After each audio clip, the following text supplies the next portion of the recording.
Yo, what's going on? It's your boy Red Trey Top Notch, and I'm coming to you with the Cowboys edition of the FOS report. Now, listen, this is my recap of the Philadelphia Eagles versus the Dallas Cowboys on Thursday Night Football. The outcome was the Eagles prevailed 24-20. Let's just get right into it. I'm gonna give y'all a little brief look what I saw happen. A lot of the keys to victory that I said on my last video, we didn't really get it done. We didn't execute it. So a lot of the keys that I thought we needed to do or to make sure that we execute was to try to nullify Saquon Barkley, and we just couldn't do that because of how great of a runner he is. The guy's a future Hall of Famer. He made a lot of yards out of nothing. Basically, just yards after contact, a lot of tough, dirty, grimy yards. Just basically catching passes out the backfield with one hand. He just did it all. Saquon really helped the Eagles in their victory over us. And the other key to victory was trying to force Jalen Hurts into 3rd and long, which we ended up doing for the most part, but he kind of killed us with his legs. We wasn't able to keep a contain on him. So he was just like 3rd and long. He was scrambling for the first down, shaking the whole defense like it was an and one mixtape, just breaking ankles. And Eberflus, he just never adapted. He never tried to stop the bleeding. He never tried to put a spy out on him. By the time he did adjust, it was just a little bit too late. We was already behind the 8 ball. So that was one of the keys that we didn't get done. We didn't neutralize, take, Jalen Hurts out of the game as well. He was able to scramble and make plays and keep the Eagles in front. Another thing that I realized that I noticed was the tackling for the defense, man. Terrible tackling for the Cowboys defense. We wasn't really able to wrap up like we should. And then I think it was like 2nd and 11.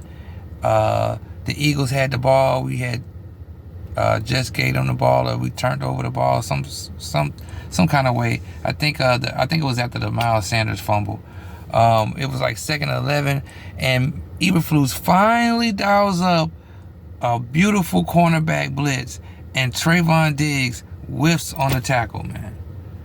So I know everybody was like, hey, he's back, he's healthy, or whatever. But maybe he came back too soon, because the tackling by the whole defense was awful for the most part that night. Because Jalen Hurts just shook the whole defense. But that cornerback blitz on 2nd and 11, that was a terrible whiff by Trayvon Diggs. I just wanted to point that out. All right, moving right along. Another problem the Cowboys had was just miscues and mistakes. George Pickens had a bonehead penalty called against him, but I don't really blame him for the loss. It was a collective, it was like a couple of players, other players, that they made a few mistakes. Jake Ferguson had he had a key drop in the end zone. I think he was worried about getting hit by that safety, so he just he wasn't concentrating and dropped the ball in the end zone. And then Miles Sanders, the big fumble. We're driving. He had a big run right before that, but then he fumbled the ball. I'm not gonna ride the guy so hard, because I'm not gonna be on his case like that, because I feel like we did have a weather delay, and in those type of conditions, it's really tough to hold on to the ball, especially against trained professionals who practice day in and day out, punching that ball out, trying to strip the ball out from the players, offensive players' hands and grasp. So I'm not gonna really get on Miles Sanders. A lot of people call him a double agent. A lot of people are like, oh, go back to Philly. I'm not gonna ride him like that, because he's human, just like George Pickens is human. Like, they ain't gonna be perfect all the time, as long as they don't continuously do it throughout the course of the season. You know what I'm saying? But if it was the first game of the season, You know, the offensive line pretty much looked good for Dak and everything like that. Defense had some trouble. Matt Eberflus is going to have to, fix some things and try to shore up the tackling. Other than that, though, everything looked good. Dak even looked it okay.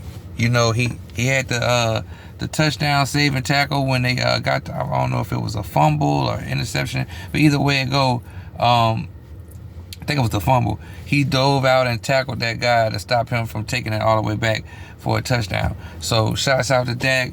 He pretty much played a decent game. You know what I'm saying? But the person that really kind of let Cowboy fans down, last but not least, is Ceedee Lamb, man. Ceedee Lamb, man. The key drops. And, a couple years ago, Ceedee Lamb moms was talking smack, talking about Dak ain't it. Now Ceedee got the bag, and he makes those key drops. I'm sure, he probably just had a lot on his mind, or, I don't know if maybe he didn't think the ball was going to come back to him. Who knows? But he got to work on, concentrating, focus, bringing that ball in. Because the original 88, Michael Irvin, he would have held on to that ball. You know what I'm saying? And even Dez would have caught that ball. So Ceedee, you got 88 on your jersey. You got to represent. All right, y'all. Let me know what y'all think. You know what I'm saying? It's just the first game of the season. No need to panic. We did better than a lot of people thought we would.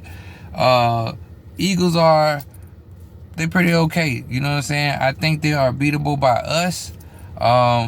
This is the only time we'll tell. We're going to see them again later. So let me know what you think. Hit that like button. I really appreciate y'all for watching this video. Support your boy. Like, share, subscribe. Leave a comment. If you leave a comment, I will reply. I will, interact with you guys. I appreciate y'all. I'm going to be coming with some more content later on in the season. It's your boy, Red Trey Top Notch. I'm out. Chill.